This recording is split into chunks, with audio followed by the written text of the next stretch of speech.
Laymen's evangelical fellowship స్థాపకులు కీర్తిశేషులు ఎన్ దానియేల్ గారు 1956వ సంవత్సరం ఫిబ్రవరి 19వ తేదీన చేసిన ప్రసంగము 82వ కీర్తన 6వ వచనములో మీరు దైవములు అని దేవుడు చెప్తూ ఉన్నాడు.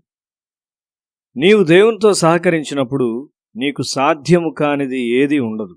ఎందుకనగా నీ ప్రార్థనలను బట్టి అనేకులు విమోచింపబడతారు.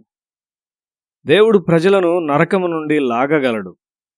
అయితే మానవుడు స్వీయ చిత్తము కలిగిన వాడు కాబట్టి ఇష్టపూర్వకముగా నరకమునకు వెళ్ళే అవకాశం కూడా ఉన్నది. వ్యక్తి మార్పు చెందినప్పుడు అతనిలోని పాపపు ప్రవృత్తులు దైవిక ప్రవృత్తులుగా మార్చబడతాయి.